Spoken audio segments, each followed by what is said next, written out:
Good morning. My name is Govind, and I head up the startup team here at Imperial, which means I've been lucky enough over the last few years to participate and help in the surge of entrepreneurial activity here at Imperial. And we hope to give you a flavor of that over the course of this event. This is, in fact, the third of our 6 monthly series of investor pitch events, but of course, the first time we're doing this online. Hopefully, we put together some very interesting content for you, but we'd appreciate your feedback on how you feel that's gone. A brief look at the agenda. As you can see, we have pitches spread across the session, interleaved with different snapshots of the entrepreneurial community. Kicking off with me, I'll give you a brief overview. Ben will talk about the support for students in the different space and pre-accelerator programs that we have. Vijesh will talk about the activities on the investment interface side, of which this is one event. And near the end, Parkwalk Advisors will give you an update of our most recent initiative on the investment side, Imperial's first EIS fund, and then the closing remarks. After this first session, you'll have access to the 5-minute pitches for any of the companies that you're interested in, and you'll also be able to book time for direct or Q&A with the teams if you want to dig a little bit deeper. Hopefully, this is all not new news to you, but I just wanted to emphasize how lucky we are here at Imperial. Because Imperial is a world-class institution, ranked in the top quartile, however you want to cut it, which makes for amazing research that underpins the new startups that we are lucky to work with. And as you can see, it's almost $1 billion institution, so a large institution, which adds weight and gravitas to all the entrepreneurial activities that we can work with. And an important point on the way Imperial is actually structured. It obviously has the normal faculty, the engineering, medicine, natural sciences, and the business school. But the way the work actually is done, the research done, is focusing on global challenges with cross-cutting institutes, and then multidisciplinary research centers, as you can see listed here, where the teams from all the different faculties come together to address the challenges that the world faces today. And one of these, a very good example of one of these, is the next 1-minute pitch, which is a team in engineering, but addressing a healthcare challenge.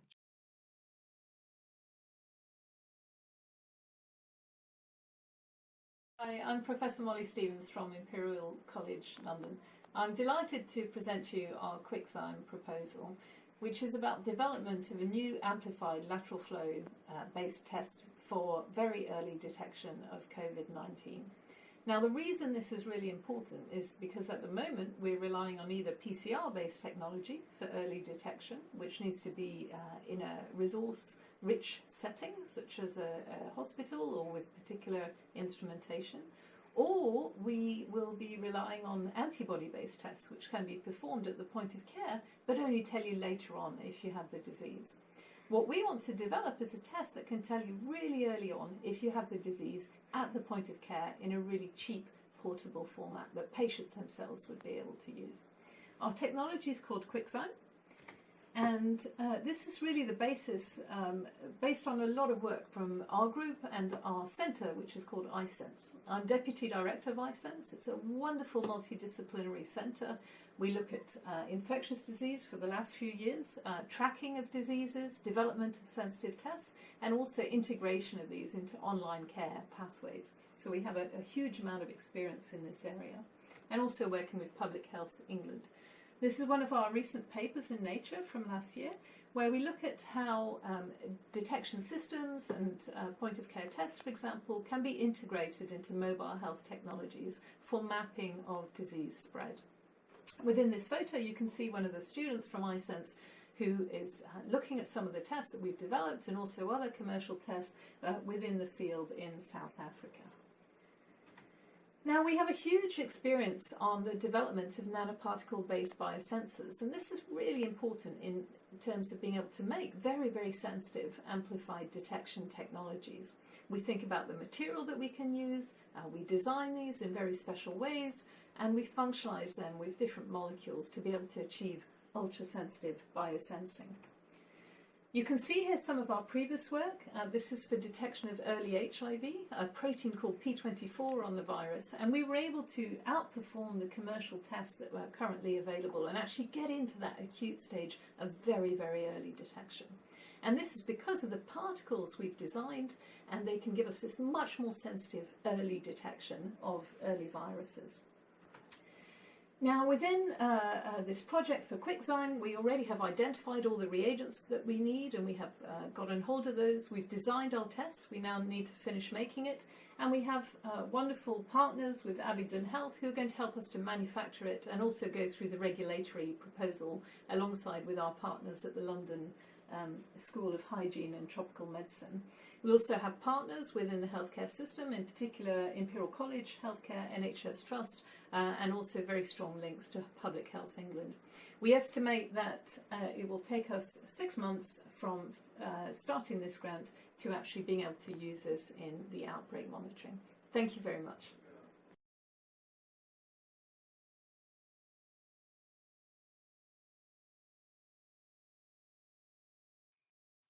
So now I'd like to give you a brief overview of the actual startup spin-up process at Imperial College.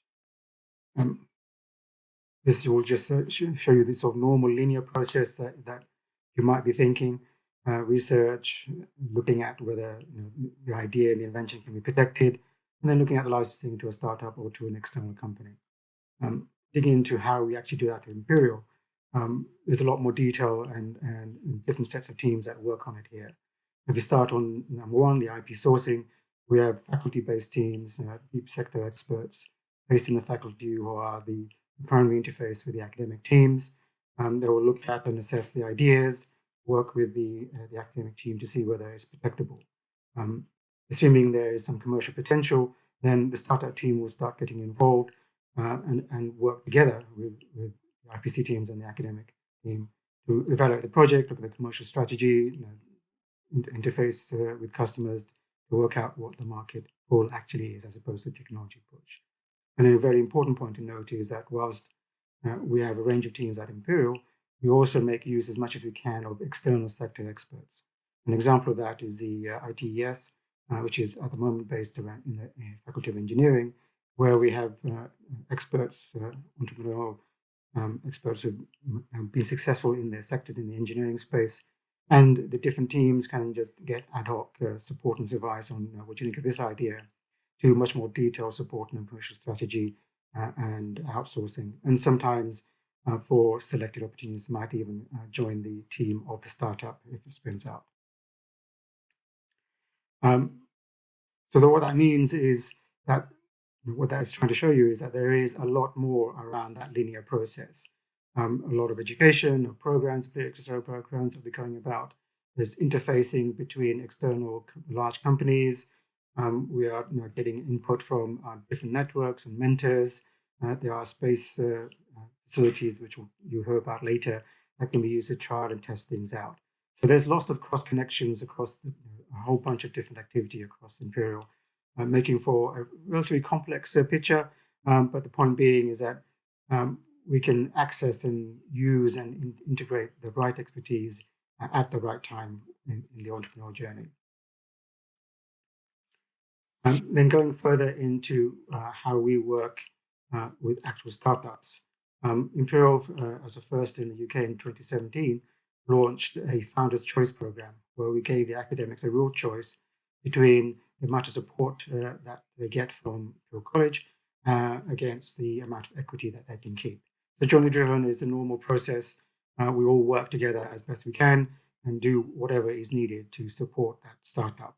And then the founder-driven one is based on the premise that Imperial, just because of its long history in successful startups, we now have a cadre of academics who are serial entrepreneurs who've done it before, which means they don't need so much of our support and are able to design and lead that company much more by themselves. And there are another group of academics who have their own networks, who have connections to commercial experts who they can bring in to form the team. And again, they don't need so much of our support. So that we call that founder-driven. And clearly, that will have an impact on the equity that they get. Jointly driven, standard process, 50-50, as you can see here, ordinary shares and dilution pro rata. A founder-driven route, because the academic team are essentially taking over the responsibility for forming and growing that startup. Imperial College will only take between 5 and 10% of the company, leaving clearly 90-95% to the team itself, which motivates them to set up and scale that company. This 5 to 10%, we do have a non-dilute hurdle, so our single-digit percentage is protected for the first couple of funding rounds. As you can see here, it is between 3 and 15 million pounds. There is a range, and the range is reflecting the vast range of companies that Imperial College produces. So if you're looking at the lower end, 5% or with a 3 million non-dilute, that is much more about the software startups, where you only need single-digit millions to get to revenue and or potential exit. The higher end, the 10% and 15 million, is where the funding requirements are significantly greater, principally pharma companies, drugs, where you need 50 to 100 million pounds to get that particular molecule to market. So the 50 million pound non-dilute hurdle is to protect the college stake. So now we're moving on to the next set of 1-minute pitches you can see here, and that will be followed by a review of the entrepreneurial support from Ben.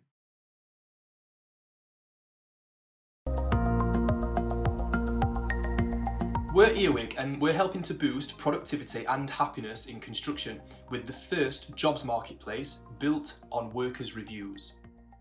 Currently, both workers and companies are struggling to find the best in each other because the sector is fragmented into these long supply chains where communication just cannot flow. Workers are unhappy and companies are losing millions on worker churn. Earwig is the first jobs marketplace where workers' feedback is being used by companies to create great jobs and by workers to find these great jobs. It's a win-win that also raises the standard and improves the image of the whole sector. As a team, we have more than 20 years of collective experience both in construction and in business. We've already bagged paid pilots from multinational construction companies, and the Considerate Constructors scheme wants to include Earwig data in the new safety charter they've been commissioned to make by government. We're fundraising right now. We already have 25% committed, and we'd love to talk to you about joining our mission.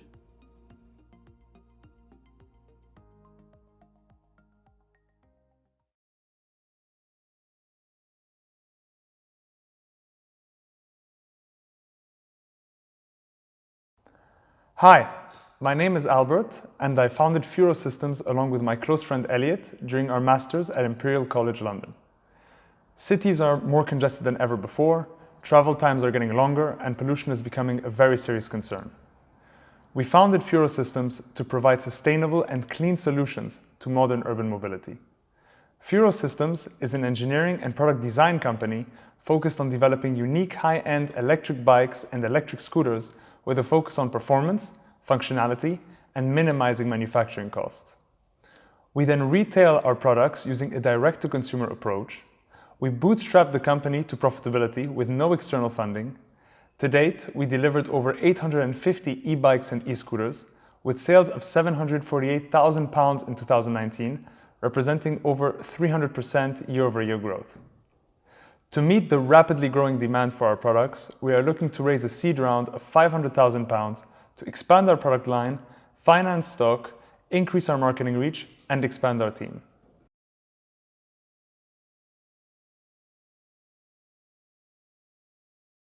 Hello everyone, my name is Nadal. I'm one of the 3 science alumni of Imperial, and I'm also a co-founder and CEO of AgTech. In UK, 90% of consumers don't switch to energy and broadband, although they could be saving more than £500 every year. At AgTech, we're building white label APIs for banks to offer bill management tools to their customers. Users are able to cancel, compare, switch, and sign up between any of the service providers within their existing banking app with just 3 clicks of a button.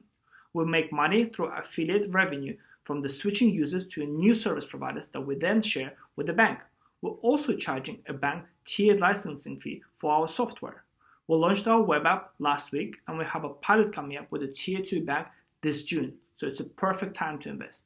Our vision is to build open banking for the service providers across multiple industries such as energy, broadband, TV, phone, and even insurance products. We're currently raising seed round of £500,000 to expand the technical team, and we have previous investors leading the round. If you would like to find out more, please let me know. Thank you.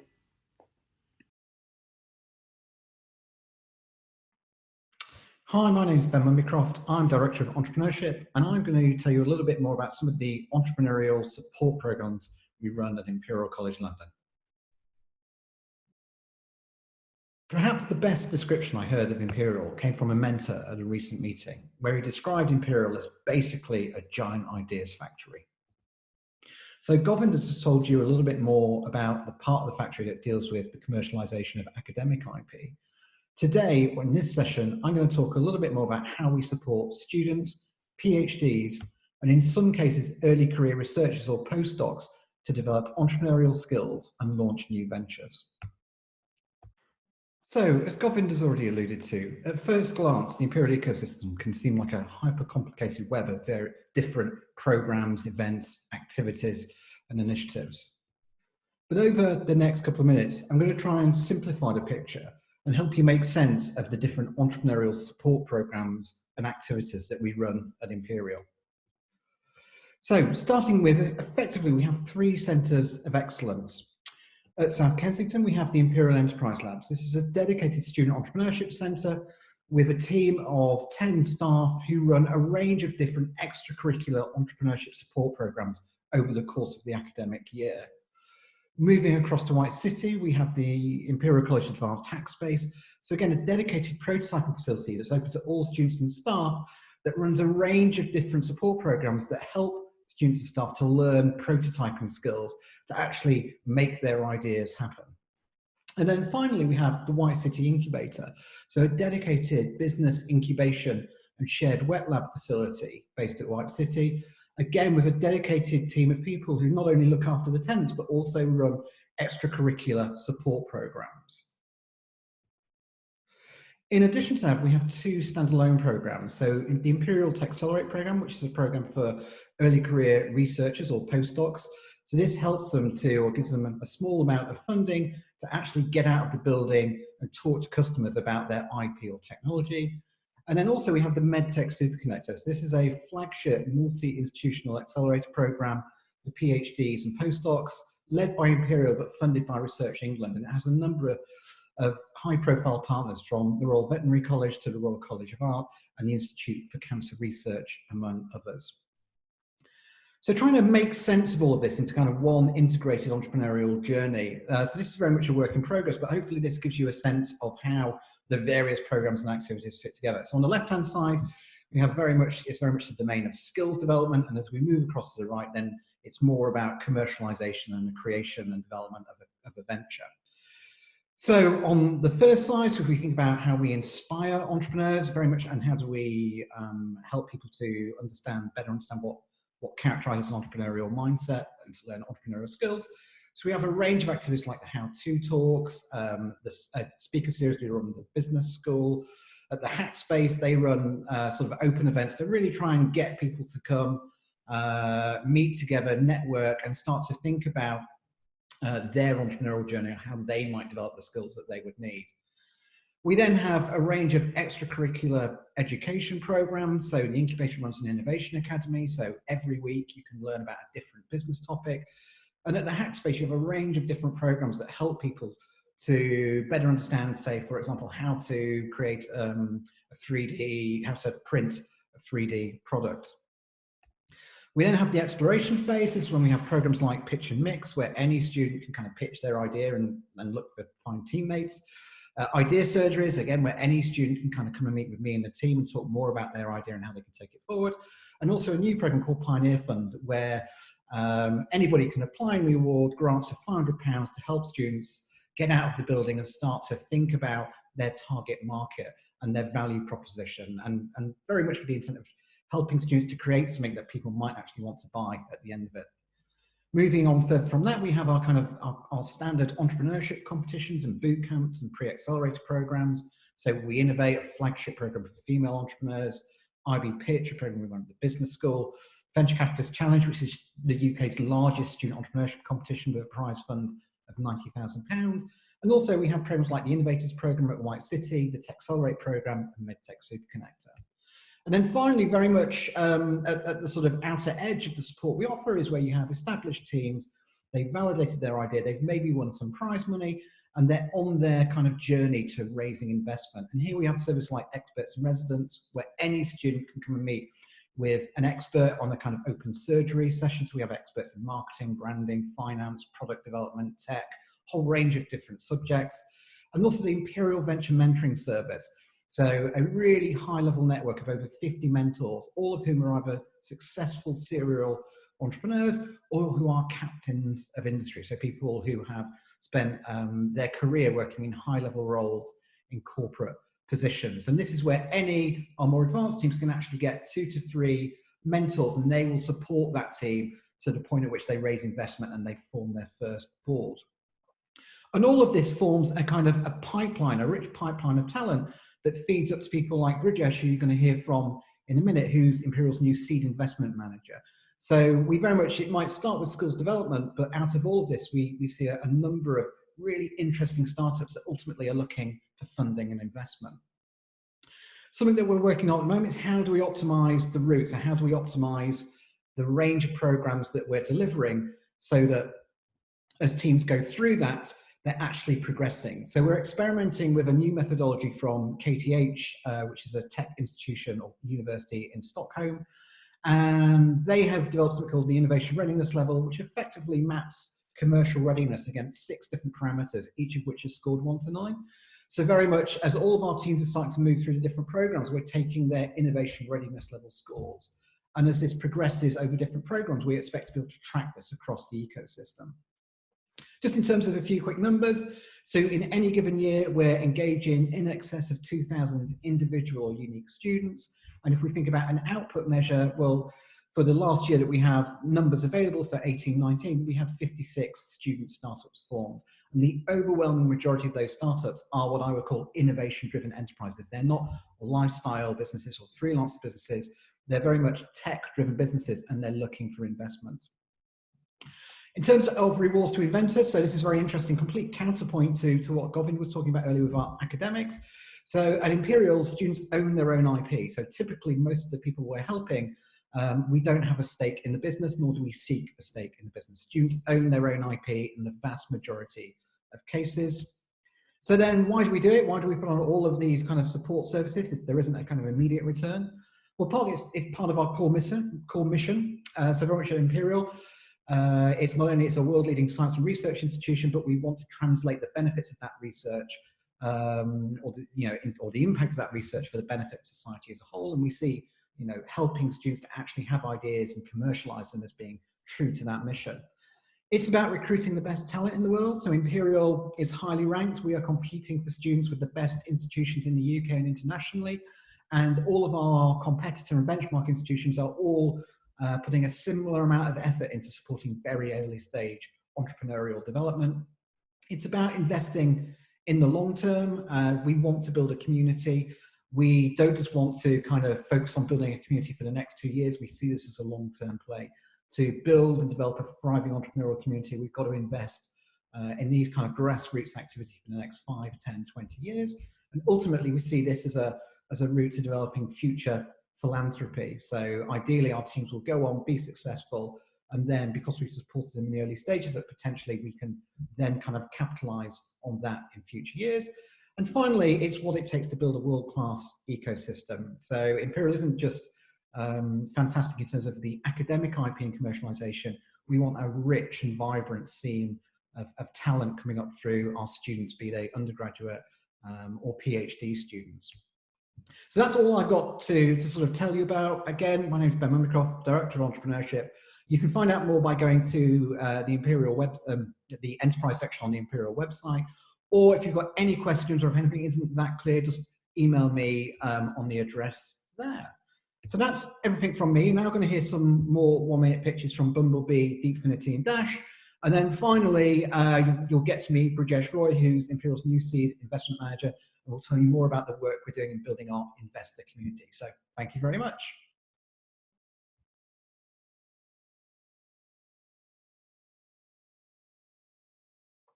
Hello, I'm David Yates. I want to introduce new Imperial spin-out Bumblebee. we're commercializing Imperial's groundbreaking wireless charging technology. We can deliver power from a charging pad to a receiver unit integrated into any battery-powered product cable-free. Bumblebee Tech transfers power efficiently over much larger distances and with much greater tolerance to misalignment than any competing solution. Our USPs open up a vast number of new markets. For instance, our receiver units are small and light enough to fit under the central hub of an e-bike, enabling recharging from a ground-based pad. We're targeting the rapidly growing electric micromobility and autonomous systems markets and are asking for £600,000 in the first instance to develop a ground-based charging pad and receiver solution for rollout with partner Pashley Cycles in city e-bike hire schemes across the UK and beyond. Thank you.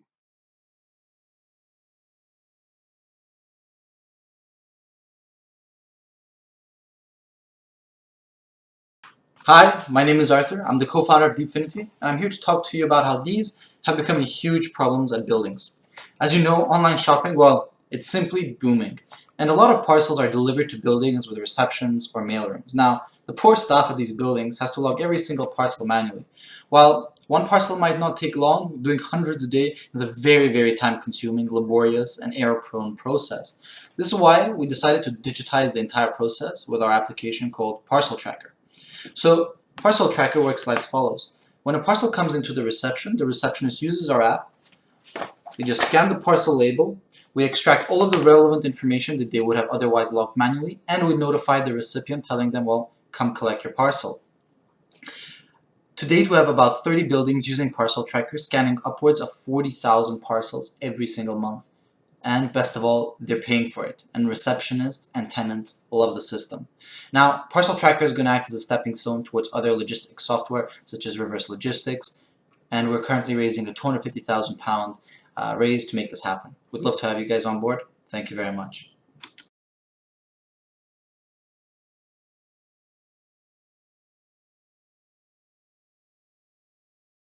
Hi, my name is Jamie Milroy, founder of Dash. We're seeking to raise at least $250,000 over the next 3 months as part of an EIS and SEIS eligible investment to complement a number of other grant funding opportunities we're pursuing. Dash is a micromobility business, but we're definitely not another Lionel Bird. We looked at their Doppler's model and thought we could do better. We're solely B2B, providing businesses with custom branded e-bikes and e-scooters, just like this one, as part of a subscription package, along with a number of other supporting services and technology, giving our customers all the benefits of usership and none of the headaches of ownership. By focusing on businesses where the vast majority of journeys start and end at the same place, think your daily commute or leaving the office to go for a meeting, we remove the need for the so-called convenience offered by the Doppler's model and all the inefficiencies that go with it. This means we can offer our services for as little as £3 per day, equating to 15 minutes on a line bike or less than the cost of a return journey on the tube, helping businesses to lower their and their employees' transport costs as well as improve sustainability. Thank you.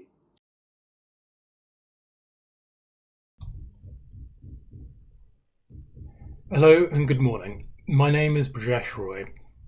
I'm the Startup Investment Manager here at Imperial, and I hope you've been enjoying the show so far. Thanks to our startup founders for the great pitches. Now, I joined the college's startup team in January. I spent the last decade working in university spin-outs, both in technology transfer at the University of Oxford and as an investor at Mercia Technologies, where I worked with their universities partners across the UK. Now, my role at Imperial College is to focus on 3 things. 1, making it easy for investors to engage with the college. 2, offering guidance to Imperial startups when they're preparing for fundraising. And 3, to play a principal role with the Imperial College Innovation EIS Fund that we're hoping to raise by the summer. Now, I hope you're all coping well in this pandemic. It was only 2 months ago that we started planning a physical pitch event. We were planning to cram as many venture investors as we could fit into a lecture theatre in Imperial for quick-fire pitches. Unfortunately, we can't meet in person, but what you see today is intended to have the same spirit as our regular pitching events. We've also been able to broaden the audience to include those in our angel network and other people who are interested in our startups. It's also potentially of interest to those individuals who are interested in our ecosystem, wouldn't invest directly, but might consider giving their money to a fund manager and investing in the Imperial Innovation Fund. More about that later. I want to start by saying that Imperial welcomes all investors to engage with our startup community. Many of you already have connections into the college, and we're making it even easier, so you can just join our startup network by following the link at the event invite. And angels and institutional investors can use the same form to find out more about our startups that are fundraising and to get closer to our startup team. At Imperial, we want to have an open ecosystem that's easy for investors to engage with. The startup team have been working to centralize activities that have previously been fragmented across the university, and we've now built a simple interface to enable us to matchmake investors to the right startup companies and vice versa. This way we ensure our startups have the best chances to raise their capital efficiently, on competitive terms, but most importantly to find some really good fit investors. Over the last 3 months, I've met with smart, creative, hard-working and generally lovely people that deliver all of the college's startup support. They've helped us to identify startups who are raising investment. Although we have met many, we continue to meet many more each day and feel like we're just starting to scratch the surface. For each of these companies, we invite them to a surgery, previously at Ben's Entrepreneurship Lab, and now we do them online from home. We ask them about their fundraising plans, offer them advice and support, and when they're ready, we make introductions to investors in our network. This pool of startups we're mapping will also form the pipeline of investments for the Innovation Fund, and we've invited Murray from Parkwalk to talk more about that next. Now, I was due to talk about investment opportunities, but our current batch of startups are doing an amazing job pitching themselves. So instead, I would like to pick out just a few noteworthy examples of past Imperial startups. The college has a long history of successfully spinning out companies, and since creating its tech transfer office in the mid-80s, the college has spun out a steady stream of over 150 companies, between them raising over £1 billion in investment. First up is Ceres Power. Founded by Professor Brandon in 2001, with researchers in chemistry and materials department developing fuel cell technology. This was cutting edge in 2001. They raised £4 million and listed our name a couple of years later. The company has steadily grown, and in January this year, the technology is still cutting edge, and they raised money from Bosch, valuing it at £600 million, making it one of the UK's most valuable clean tech companies and a great example of an Imperial engineering spin-out. Next, I'll turn to Nightstar Therapeutics. And this is a life sciences company which was based on decades of research by Professor Miguel Ciabra in molecular biology. He discovered the genetic defect that causes choroideremia, an incurable disease that causes progressive blindness. He teamed up with the eye surgeon Rob McLaren at Oxford University to invent a gene therapy treatment together. I was working in Oxford at the time and came across their research, and despite the fact that it was 2009 when gene therapy was seriously out of favour with investors, offered to incubate the technology. Over the coming years, we invested in filing patents. Together with the academics, we went to pitch for several £1 million in grants, and in 2013 started clinical trials. The first patient to be treated reported seeing the stars in the night sky for the first time in over a decade. And in 2014, we launched the spin-out backed with £12 million from Syncona Partners, at the time the largest startup investment in a European university spin-out. With that transaction, my part in Nightstar story came to an end, but Nightstar went on to list on NASDAQ 2 years later in 2017, and last year in 2019, the company was acquired for $877 million, only 5 years after spinning out of the university. On several measures, Nightstar was one of the most financially successful UK university spin-outs, but it also really importantly highlights how to get real success you usually need collaboration across different disciplines and often across multiple different universities to drive that success. And finally, I want to mention Permasense. Created by Dr. Segler in mechanical engineering, where they developed sensors for the detection of corrosion in industrial pipelines. They spun out the company in 2010, and 6 years later, Emerson Electric acquired them for £30 million. What makes this company noteworthy, though, is that it shows you do not require huge amounts of investment to build a valuable technology company, even one with quite serious, deep technology. We really wanted to connect to the angels and the smaller seeds institutions in our network. We really do welcome you, particularly where we have companies that are either in the early stages or when ventures are operating in more niche markets. We also really appreciate the help and hands-on nature of particularly angel investors. And on that note, I'd like to thank you for your kind attention. Please do send in any questions you have by email. Murray from Parkwalk's up next, but first you can enjoy a few words from our startups, Neoptera Surgical, Quasar, Third Eye Intelligence, and Hydrocotton. Enjoy.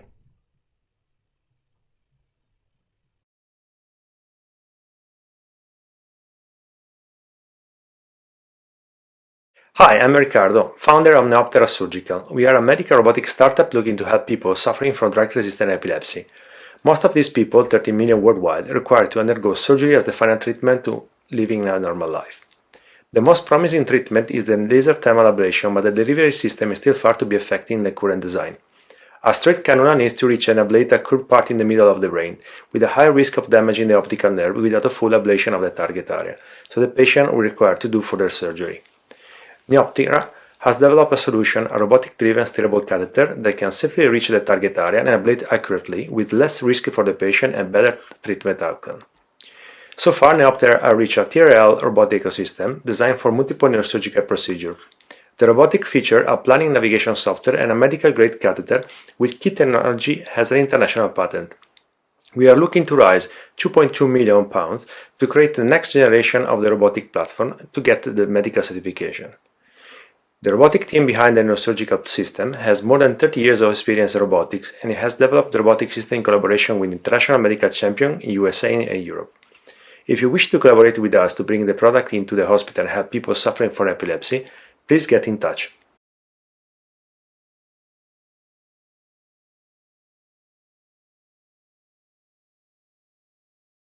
Hello, my name is Omar Matar. I'm the CEO and co-founder of Quasar and the Vice Dean of the Faculty of Engineering here at Imperial. Our USP at Quasar is that we are a cloud-native platform that combines enabling tools, machine learning, data science and DevOps, which are currently beyond the skill set of practicing engineers. This technology is an absolute must-have for agile, iterative and cost-effective solution design in order to remain competitive across the multiple industries in engineering. This tech is enabled by the expertise in ML, physics, applied maths, computations and software engineering of the co-founders, as well as the commercial experience of our cloud-native pioneering chairman. Our business model is based on verticals where every vertical corresponds to the domain area and our structure is scalable across the verticals. We've got two parallel revenue streams, a multi-app platform subscription for multinationals and a single app subscription for SMEs and individuals. And we've got a minimum viable product, and we are working with multinationals in energy manufacturing on paid pilots. Our target is to raise 700k in seed investment by the end of 2020 for staff recruitment and for office space. And we have a target in 2 years from now of raising £3 million in terms of a Series A raise to expand our verticals. We look forward to working with you.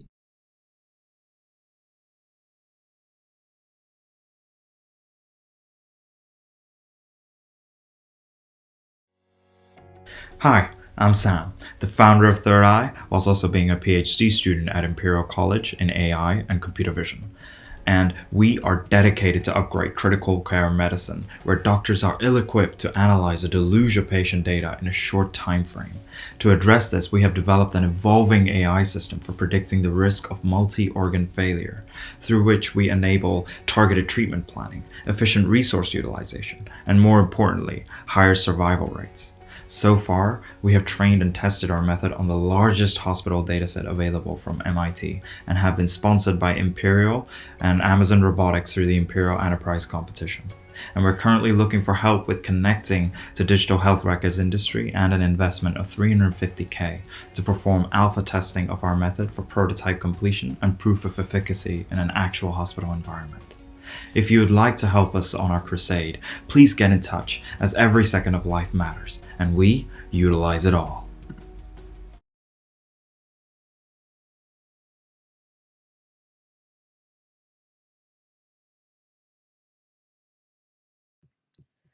Hi Imperial, my name is Edward Brielle and I'm the CEO and co-founder of HydroCotton, an Imperial alumni from mechanical engineering and global innovation design. At HydroCotton, we help fashion brands reduce their environmental impact by growing radically more sustainable cotton in a transparent way, and we are raising our pre-seed round of £300,000. Cotton represents 25% of global textiles, a $53 billion market, which sadly has the reputation of being one of the world's thirstiest and dirtiest crops. But it doesn't have to be that way. Using precision agriculture or data-driven agriculture and controlled environments, we reduce cotton's impact. And last year, we grew cotton pesticide-free with up to 80% less water and fertilizer, whilst increasing yields by 2 to 3 times per hectare. With investment and strategic support, we are looking to complete the detailed design of our pilot farm while bringing on 2 key hires. This will allow us to secure a development or collaboration agreement with a global brand so that we can overhaul cotton and show fashion the future of natural textiles. Thank you for listening.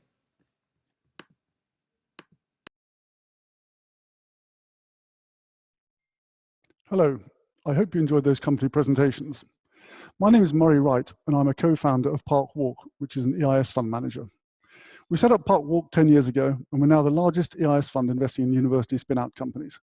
We manage our own funds as well as early stage funds in conjunctions with the universities of Oxford, Cambridge and Bristol. And we're particularly delighted to tell you about the launch of our newest offering, the Imperial College Innovation Fund. I'd like to run you through a couple of slides about Parkwalk and this fund.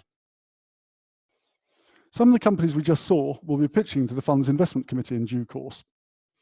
As I'm sure you're aware, the UK punches hugely above its weight in R&D, and Imperial College, along with Oxford, Cambridge and UCL, are regularly ranked in the top 10 globally for their research.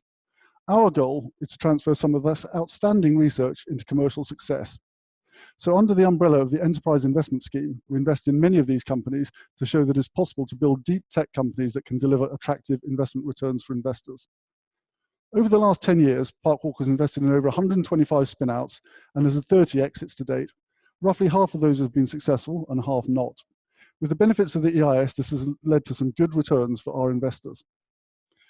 As well as supporting spin-outs at the early stage through funds such as this, we manage a later stage EIS fund that can invest from startup through to Series C investment rounds. We also hope to launch a scale-up fund in the near future to continue to fund the successes through to financial self-sustainability. But why were we attracted to UK university spin-outs? Apart from the world-leading research behind the ideas, we believe that companies that emerge from the tech transfer departments of our universities have several advantages over normal startup companies. They've often been incorporated after a significant amount of time and high-quality research from world-leading academics, supported by often significant amounts of investment. This means that the technology rarely, if ever, is a point of failure. The tech transfer departments also do a lot of work to prepare companies for life in the commercial world on patents, industry collaborations, building management teams, and so on. On the funding side, the UK government has committed to investing 2.4% of our GDP into research, well above the levels of many of our economic rivals.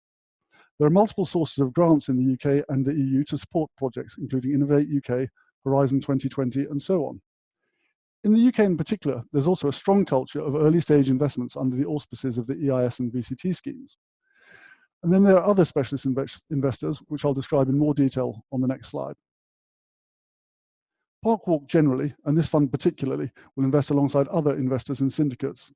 This is because we see significant benefits from having multiple potential sources of future funding for the companies, sector experts looking at the technology and assisting with the commercial aspects of the business and so on, multiple investment and management specialists helping to build the team, monitor the investment, help with corporate oversight, and raise money and help with exits for the individual companies. Imperial's built up a track record and reputation which has attracted investors, and you and they will obviously continue to be key players in this ecosystem. The Imperial College Innovation Fund will work with and leverage those early stage investors' contributions and take these companies further down the development track to hopefully greater success. The process will see Imperial College Innovations select candidates for the fund, which will present to the Imperial College Innovations Fund Investment Committee. The committee will then choose which companies are put forward for the investment, with or without preconditions, following discussions around the nature and terms of the funding around the syndicate of co-investors. The investments will be made by the fund and the holding managed by Parkwalk, who will have duty of care to the underlying investors in the fund. From an investor's perspective, the process is the same as for all EIS investments. Parkwalk will be responsible for managing the account on the investor's behalf and will distribute the EIS certificates and semi-annual statements. We hope that this first fund will be the start of another chapter in the ongoing and growing success of UK university spin-outs and the Imperial College story in particular. We're hosting another webinar specifically about this fund next Thursday, the 21st of May at 11 o'clock. Please feel free to contact any one of us if you'd like to join this call. And of course, do let us know if you'd be interested in investing in the fund to support the college's innovation. Thank you very much. Finally, I'd like to hand you over to Govind, who has a few words to say to all. We are now at the end of Imperial's first online pitch event. I hope you had found the content interesting and are excited as we are about the quality and quantity of the investment propositions coming out of the Imperial ecosystem. So last few remarks just before we close. Those of you who signed up to the Eventbrite event will shortly receive a brochure of all of the content and the one pages of the featured startups you've heard today. The investors who have signed up to be members of our Imperial Investor Network will shortly be sent a link where they'll give them access to the data room where the extended 5-minute pitches are there and the additional materials from the companies. In addition to the elevator pitches you've heard, there'll be a few more 5-minute pitches from companies like Donoco, which is data intelligence for charity fundraising sector, and Micrographia, which is machine learning in drug discovery, and a couple of others. So you have access to additional investment content there. And in the data room, we'll have contact details for each of the startups and an opportunity for you to book time with the individual startup teams this afternoon if you want to dig any deeper. And if you haven't signed up to be in the Imperial Investor Network, you can do so by the link that's there, that will be in the chat. So finally remains to say thank you very much for attending this event. Any more information can be from our enterprise website on the imperial.ac.uk, or you can email any of the startup team at startups@imperial.ac.uk. Thank you.